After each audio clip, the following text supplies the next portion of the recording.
Bismillahirrahmanirrahim. Assalamualaikum warahmatullahi wabarakatuh. Waalaikumsalam warahmatullahi wabarakatuh. Mohon maaf yang sebesar-besarnya saya sekarang diminta untuk menjadi observer begitu ya, untuk refleksi apa yang akan dikerjakan oleh host dan co-host. Dan hari ini sebagai coach, siapa Pak Yanwar coachnya? Saya Pak. Pak Ali.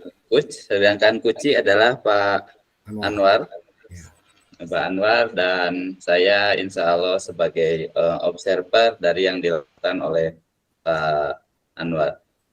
Pak Ali, kira-kira yang hendak dikuatkan dari sering dilakukan, saya yakin Pak Alif ini bukan 1-2 kali, Pak. Ini bukan latihan begitu ya. Apa yang sudah kuat Pak Alif? Untuk kompetensi coachingnya Pak ya, tadi Pak. Terus? Kalau untuk saat ini sih saya ingin memperkuat mengajukan pertanyaan berbobotnya Pak. Mengajukan pertanyaan berbobotnya itu saya kira yang menurut saya perlu saya kuatkan nanti saat saya mengajukan pertanyaan pada coach atau Pak Anwar. Karena ini ingin saya latih, kenapa? Karena memang saya merasa bahwasanya mengajukan pertanyaan berbobot ini masih lemah. Karena untuk mengajukan pertanyaan berbobot itu kan kita harus bisa menangkap benar-benar apa kata kunci dari si coach tadi, dan itu saya masih sangat merasa belum cukup baik untuk bisa menangkap kata kunci, dan saya kira di coaching kali ini saya ingin melatih itu Pak untuk mengajukan pertanyaan berbobot itu. Baik, saya akan coba memperhatikan untuk refleksi ke depan bahwa pertanyaan berbobot yang dilakukan oleh Pak Alif meningkat atau nanti Pak Alif merasakan sendiri apakah ada peningkatan atau tidak. Mudah-mudahan tetap dalam kondisi kehadiran penuh dan juga apa yang akan dilakukan oleh Pak Alif bisa ngalir ya. Jadi mengalirnya itu dan pertanyaan berbobot. Dan saya menjadi kunci adalah Pak Anwar. Dipersilahkan Pak Alif dan Pak Anwar melakukan coaching tersebut. Monggo. Terima kasih Pak Iman. Assalamualaikum Pak Anwar, ketemu lagi Pak Anwar. Salam Mbak Alif, terima kasih sudah mau meluangkan waktu untuk saya Bapak. Iya, kemarin ada kontak ya, ada WA ya? Ya berkali-kali Pak kemarin. Dari coaching ya, baik Pak. Akhirnya ketemu juga waktunya ya, hari ini kita bisa melakukan coaching antara Bapak. Kira-kira untuk coaching kali ini apa yang ingin Bapak bicarakan dengan saya nih kira-kira? Ya, saya mau curhat nih Pak, beberapa minggu terakhir ini kok saya keteteran dengan tugas-tugas yang harus saya selesaikan Pak Alif. Harapan saya setelah berbincang dengan Pak Alif ini nanti saya bisa ada sesuatu atau mungkin apa yang bisa saya jadikan pegangan supaya nggak terjadi lagi ke depannya Pak. Jadi harapan Bapak setelah percakapan kita malam hari ini, apa yang ingin Bapak dapatkan Pak kira-kira? Yang ingin saya dapatkan, saya bisa mendapatkan satu pedoman atau mungkin satu keyakinan yang nanti akan saya bawa dalam keseharian sehingga tugas-tugas saya yang tanda petik relatif banyak itu bisa terselesaikan Pak, tidak keteteran saya. Ya.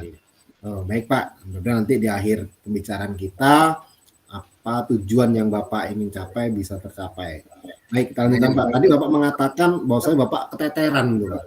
Keteteran gimana maksudnya tuh Pak? Beberapa tugas itu memiliki deadline yang hampir yang sama-sama penting Pak Alif, sama-sama penting, kemudian harus segera saya selesaikan, dan kadang-kadang di akhir-akhir ini ada yang harus saya minta perpanjangan waktu untuk menyelesaikannya Pak. Gitu ya Pak. Jadi apa namanya, kira-kira kendalanya apa itu Pak sampai Bapak apa namanya sampai minta perpanjangan waktu gitu? Kalau ditanyain itu ya agak malu hasilnya. Kadang-kadang saya itu semangatnya naik turun juga Pak gitu loh. Artinya kalau posisinya masih saya lihat oh agak lama nih, santai dulu dan seterusnya begitu ya saya lakukan tuh. Jika nanti sudah hampir datang waktu deadline-nya, aduh yang ini belum, yang itu belum, yang ini belum, yang itu belum, begitu Pak Alim. Berarti lebih kepada semangat Pak ya, semangat dalam artian atau motivasi ya kalau bilang gitu kan, semangat dan motivasi. Betul. Kira-kira bisa Bapak membangkitkan, kira-kira apa yang bisa membangkitkan Bapak menjadi lebih bersemangat, lebih termotivasi itu apa kira-kira? Sementara ini yang pernah saya usahakan, saya upayakan supaya hal itu kan memang mengganggu ya, mengganggu bagi diri saya tuh. Artinya harusnya sudah selesai, ternyata masih ada tanggungan yang belum selesai. Sementara usaha yang sudah saya lakukan sebetulnya ya ini saya memilih waktu malam kadang-kadang Pak. Waktu malam hari itu posisinya sepertinya lebih jernih untuk menyelesaikan. Tapi kembali lagi nggak 100% atau maksimal saya dapatkan solusi itu. Kadang-kadang juga pas posisinya melaksanakan pekerjaan itu kepikiran istirahat dulu dah. Besok kan bisa tiano. Akhirnya kemudian bilang minta perpanjangan juga nanti juga boleh kan begitu akhirnya. Sementara itu belum maksimal. Salah satu usaha yang sudah dilakukan itu Pak, malam hari kemudian saya coba untuk di saat habis isya misalkan saya mulai ya Pak, semangat itu benar-benar membara, selesailah hari ini sampai kapanpun atau sampai subuh pun akan saya selesaikan. Ternyata nanti berjalan belum sampai tengah larut malam bisa kok aslinya untuk minta perpanjangan. Lah seperti itu Pak munculnya, makanya saya bilang nggak 100% tuh nggak maksimal. Kira-kira yang tadi kan udah bersemangat habis bisa mau menyelesaikan gitu atau tengah jalan kehilangan semangat, kira-kira yang menyebabkan kehilangan semangat itu kenapa kira-kira? Kadang-kadang tuh ya kepikiran, kadang-kadang anak itu belum tak lihat di kamar, istri belum dilihat di kamar. Jadi waktunya menjenguk ke sana, ya dah ngobrol sebentar di kamar, akhirnya kadang Pak, apa namanya keterusan nggak jadi kembali ke ruang kerja. Itu yang menjadi penyebabnya Pak. Terus kira-kira untuk Bapak mengatasi hal itu apa yang sudah Bapak lakukan? Ya itu tadi. Kemudian ada juga sih sebetulnya sih setelah saya pikir-pikir nih ya, siang juga sebetulnya saya punya waktu sih. Cuman kebanyakan saya buang-buang untuk mohon maaf kalau bahasanya itu delosor Pak. Kira-kira apa ya tuh? Apa rebahan itu yang sering saya lakukan. Rebahan, kadang nonton wayang, akhirnya saya kadang berpikir nanti aja malam saya selesaikan. Tapi ternyata malamnya ketemu seperti itu. Pernah sih saya juga mencoba sudah Pak, mencoba untuk mempersiapkan segala hal untuk membuat kerja malam itu benar-benar bisa los sampai selesai, seperti dalam bentuk makanan saya siapkan, situasi saya siapkan, kemudian istri saya pamiti, Nana juga saya pamiti, tapi ternyata juga kembali kepada saya, nggak bisa 100% maksimal bagi saya. Kalau di skala itu semangat yang saya ekspektasikan 100 atau mungkin 90 tuh yang tercapai paling maksimal tuh hanya 7 Pak. Sebetulnya saya pengen 85 itu sebetulnya saya sudah benar nggak akan keteteran insya Allah 85 aja dari 7 ke 85 tuh Pak. Apakah sudah ada upaya Pak untuk menjaga jaga diri agar usahanya bisa nyampe 85 atau 90 tadi yang Bapak usahakan apa? Ya, biar malam tadi kan udah pamitan dan sebagainya, ternyata jalan kembali lagi, kira-kira ada upaya lain enggak Pak selain apa namanya menyiapkan makanan, pamitan untuk agar malam itu bisa bekerja gitu. Oke. Yang terpikir saat ini setelah Bapak menyampaikan atau menanyakan hal tersebut, saya rasa kembali pada diri ya. Saya akan kembali pada diri bahwa itu kerjaan kan sudah terlanjur saya ambil. Itu pekerjaan sudah terlanjur diamanahkan ke saya. Mau enggak mau itu menjadi bagian dari tanggung jawab dan juga kewajiban saya. saya akan mencoba untuk lebih mengatur waktu, Pak. Ini yang terpikir di saya. Tidak hanya saya menimpakan beban itu harus saya selesaikan malam hari, tidak. Selama ada waktu senggang, sedikit-sedikit, itu muncul barusan nih, sedikit-sedikit demi sedikit akan coba untuk saya selesaikan. Terus berkelanjutan, Pak. Bukan saya timpakan, walah nanti malam saja, semuanya akan saya selesaikan nanti malam. Ternyata juga dari pengalaman yang saya lakukan juga tidak berhasil kan, juga nggak 100% maksimal kan begitu. Ini terpikir untuk mencicil. Nah ini mencicil. Mulai dari misalkan nih ada jam kosong ya saya isilah dengan itu. Biasanya cuma ngobrol, Pak. Biasanya saya sih ngobrol dengan teman-teman. Itu yang terpikir, Pak Alif. Iya. Dalam proses Bapak tadi mengatakan ngatur waktu dengan mencicil tadi, untuk saat ini apakah sudah pernah Bapak lakukan? Jika sudah, itu dalam skala 1 sampai 10 tahapannya sudah di angka berapa itu kira-kira dalam proses pengaturan waktu mencicil dan sebagainya itu? Untuk mencicil pernah dulu saya lakukan, tapi untuk yang konteks permasalahan yang saya coachingkan atau saya konsulkan ke panjenengan hari ini belum pernah saya coba nih. Mungkin sekitar 4 bulan terakhir ya ini keteteran ini terjadi. Kalau yang lain saya dulu pernah, apa memang faktor usia saya enggak tahu ya. Ketika saya malam itu benar-benar full itu selesai beneran, Pak. Sebanyak apapun tugas itu yang saya rencanakan selesai beneran. Kalau sekarang kok kelihatannya ada penurunan. Untuk yang konteks ini belum, Pak. Belum saya coba ini, Pak. Untuk yang mencicil. Harapannya nanti ketika Bapak melakukan mengatur waktu dengan cara mencicil tadi, nanti istilahnya permasalahan Bapak itu dalam skala 1 sampai 10 terselesaikan pada tahapan apa? Harapannya gitu. Tadi saya sampaikan dengan yang kemarin teknik yang saya timpakan ke malam ternyata hanya 6. Ini kepikiran saya bukan hanya 8,5 sih, Pak. Insya Allah kalau seperti ini rutin atau konsisten saya lakukan nih 9 saya rasa bisa saya capai, Pak. Nah, dengan apa yang Bapak sampaikan tadi, kira-kira yang langkah awal Bapak apa yang Bapak lakukan? Langkah awal saya jelas inventarisir tugas yang akan saya emban atau tugas yang menjadi beban saya. Kemudian saya juga akan membuat list atau mungkin jadwal.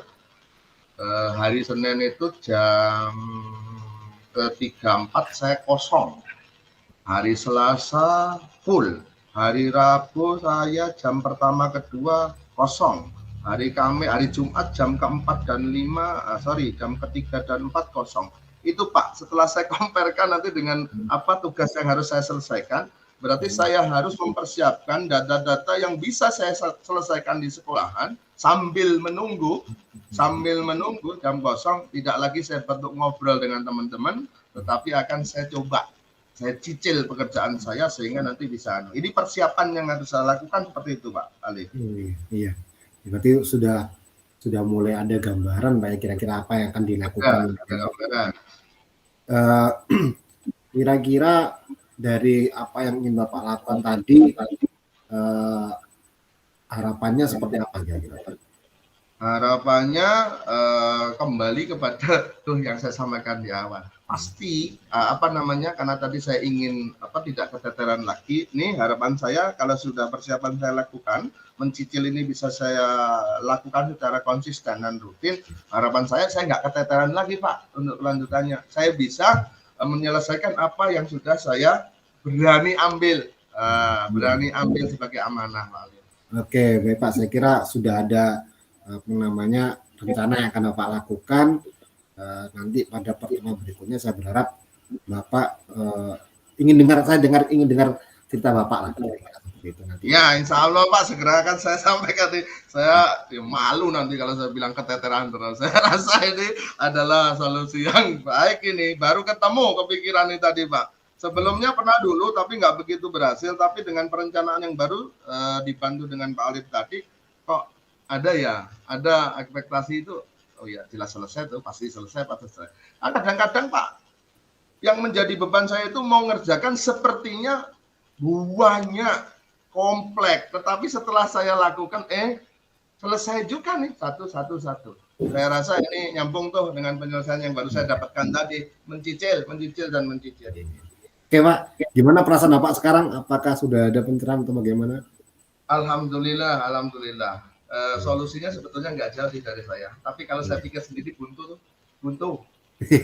Ternyata setelah ditemani dengan ngobrol santai dengan Pak Alif nih muncul. Terima kasih Pak. Kesimpulan saya, tujuan saya hari ini untuk supaya nggak keteteran ini tercapai nih. Saya ada keyakinan untuk mendapatkan poin atau skala 9 untuk saya nggak keteteran lagi, tugas-tugas yang menjadi tugas saya dapat selesai dengan cara mencicil, bukan dengan cara menimpakan menjadi satu bentuk besar. Itu Pak, kesimpulan saya Pak.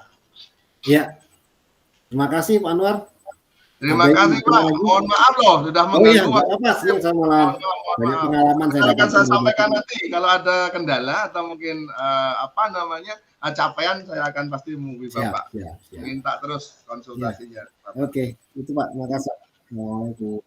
Waalaikumsalam. Terima kasih Pak Alif. Baik, terima kasih Pak Alif dan Pak Anwaruddin yang sudah menjadi coach dan coachee.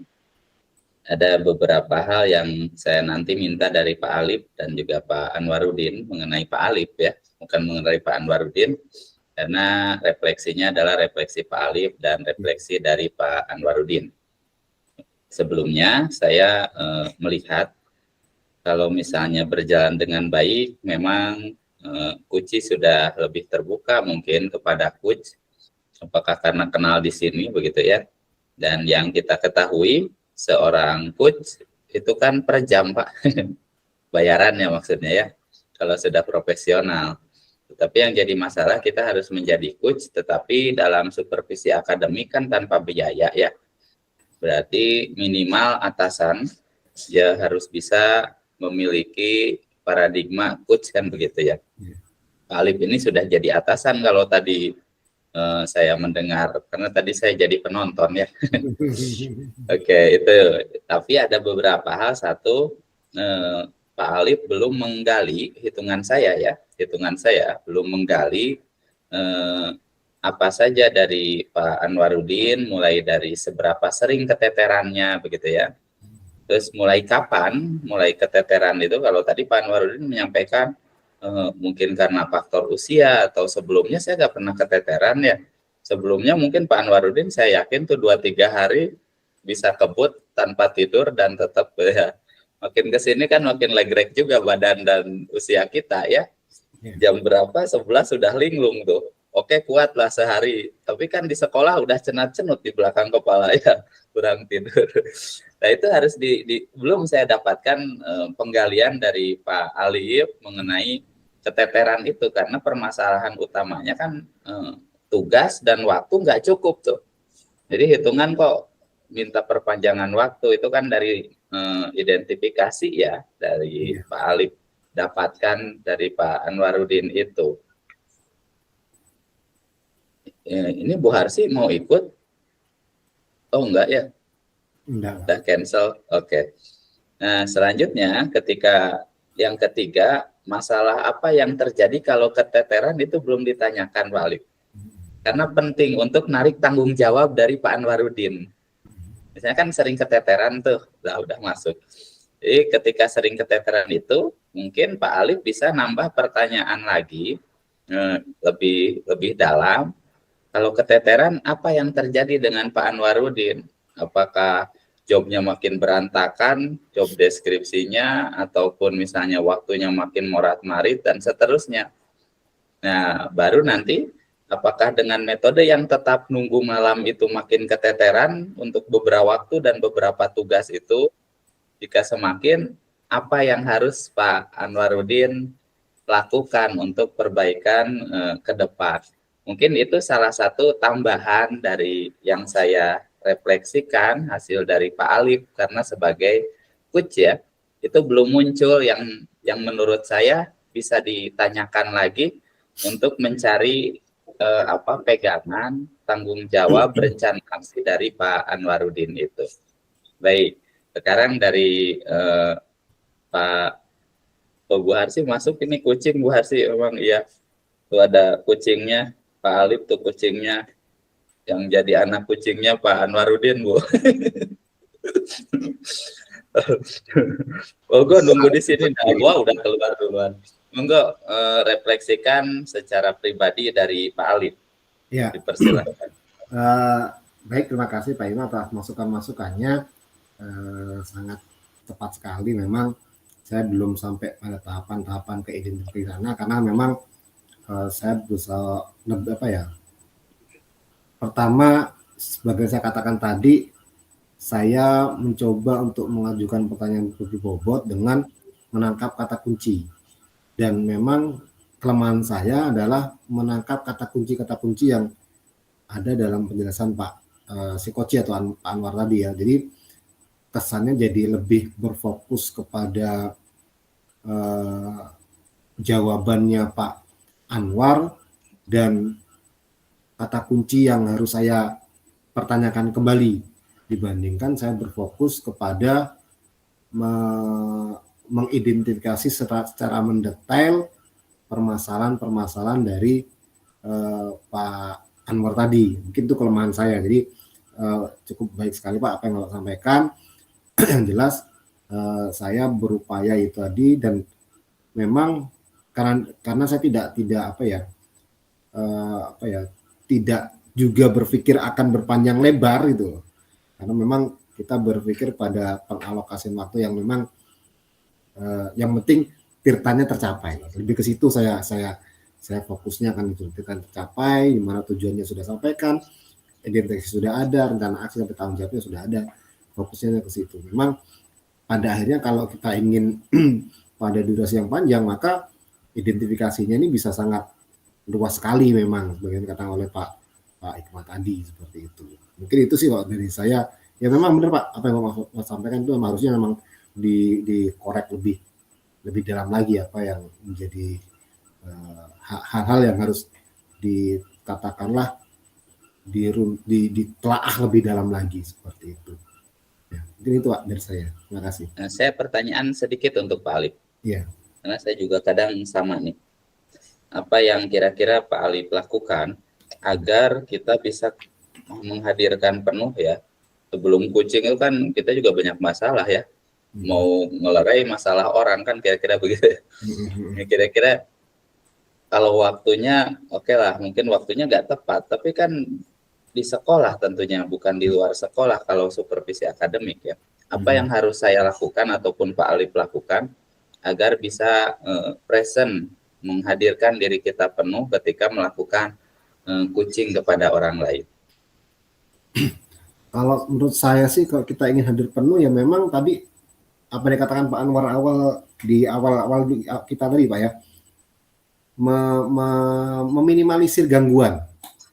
Meminimalisir gangguan itu ya katakanlah handphone dimatikan, istri suruh pergi dulu, anak suruh pergi dulu, kok di rumah ya. Karena tadi kan kasus Pak Anwar di rumah kan. Kalau kita ini kan di rumah juga seperti itu harusnya itu kan. HP matikan, bilang istri jangan ganggu dulu seperti itu kan. Mau fokus coaching. Kalau di sekolah ya tentunya bisa juga seperti itu. Artinya kita memang harus menghadirkan penuh itu ya sampaikan bahwa ke guru saat supervisi itu mau di coaching. Jadi mindsetnya sudah mindset coaching. Ya, mindset coaching itu kan artinya bermitra. Harus ada bermitra. Coaching itu harus ada kesadaran kan itu. Itu yang pertanyaan. Kedua, ketika kita meng-coaching, kita memang harus sadar penuh. Artinya kita harus menetralisir segala sesuatunya. Karena kenapa? Jangan sampai nanti ketika kita tidak menetralisir, yang muncul adalah asumsi, asosiasi, labeling. Itu yang saya kira jangan sampai muncul dalam proses coaching. Yang kadang-kala tanpa kita sadari ketika kita tidak hadir secara penuh, itu muncul. Ya, berasumsi, ya, kemudian mengasosiasikan, apalagi ketika kasusnya sama. Kayak tadi Pak Anwar, mungkin itu juga kejadian ke saya itu. Sehingga bisa jadi akan muncul juga. Akhirnya mungkin, oh Bapak harusnya kayak gini ya. Itu yang benar-benar harus dihindarin. Dan itu fokusnya memang harus bagaimana caranya kesampingkan diri pribadi kita, netralisir semuanya. sehingga tidak muncul asumsi, labeling dan asosiasi tadi. Itu saya kira, Pak. Terima kasih. Ini yang terakhir dari Pak Anwarudin. Mohon tanggapannya dari seorang Kuci terhadap coach Anda. Apa yang Anda rasakan ketika di coaching? Oke, terima kasih Pak atas kesempatannya. Yang saya rasakan ketika dilaksanakan coaching, anak kucing bicara ini lah ya. Nah, saya rasakan ya cukup nyaman. Saya di coaching 2 kali kalau tidak keliru. Ini nyaman yang saya rasakan. Kemudian tergali dari pertanyaan-pertanyaan tadi. Saya merasakan Pak Alif sedikit kurang berani, tanda petik kurang berani. Seperti yang disampaikan oleh Pak Hikmah tadi, untuk lebih mengeksplor mana yang bisa menjadi pegangan-pegangan untuk alur berikutnya. Tapi pendapat lain berbeda dari saya, ini kadang-kadang juga tergantung pada coachingnya. Saya ketika berada atau di-coach oleh Pak Alif barusan ini, saya memposisikan diri sebagai coach yang tanda petik cerewet. Kadang-kadang nggak dipicu dengan pertanyaan dari coachnya pun, apa yang mau saya omongkan saja, begitu. Ada juga coach yang memang agak sulit untuk menyampaikan, butuh harus disenggol oleh coachnya. Jadi yang saya dapatkan hari ini, pengalaman saya adalah, kalau jadi coach itu saya tadi di awal agak tertutup, kemudian di sini saya buka belak-belakan, bahkan sebelum diberikan pertanyaan pun, bukan berarti saya men-setting keadaan coach ini supaya lebih baik, tidak. Karena saya kadang-kadang juga menemukan ini anak-anak yang kadang-kadang menyampaikan sesuatu yang nggak perlu kepada kita. Nah, kalau saya ambil pembelajaran, kalau saat coaching, lebih mudah lah sebetulnya ketika kita mendapatkan coach yang bisa lebih terbuka, lebih sangat terbuka, sehingga kita tidak terlalu banyak dalam proses menyampaikan atau mengajukan pertanyaan berbobot kepadanya. Perlu tetap untuk diusahakan pertanyaan berbobot, tapi kalau memang sudah tersampaikan oleh coachingnya, nah itu keuntungan bagi kita. Itu Pak, terima kasih atas kesempatan kepada saya. Baik, terima kasih untuk Pak Alif dan Pak Anwarudin yang sudah mempraktekkan dan merefleksikan hasil dari coach dan coaching atau latihan pada hari ini. Terima kasih kepada berdua dan mudah-mudahan kita bisa meningkatkan. Saya pribadi harus belajar bagaimana menjadi coach sehingga saya bisa mengambil apa yang dilakukan oleh Pak Alif, tadi diambil oleh yang Pak Yanwar lakukan.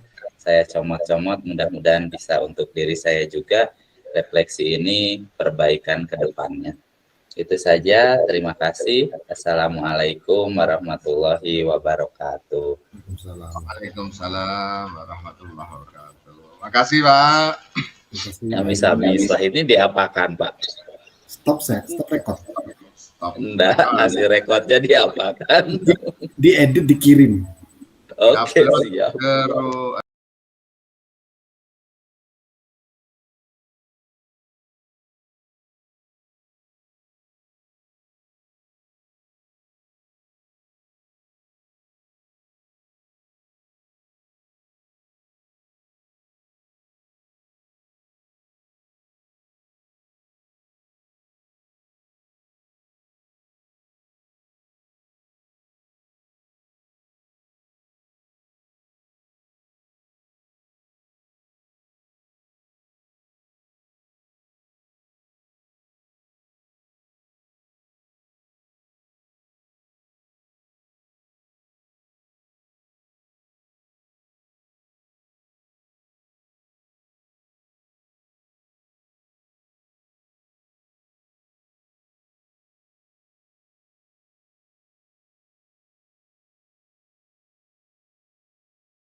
Bismillahirrahmanirrahim. Assalamualaikum.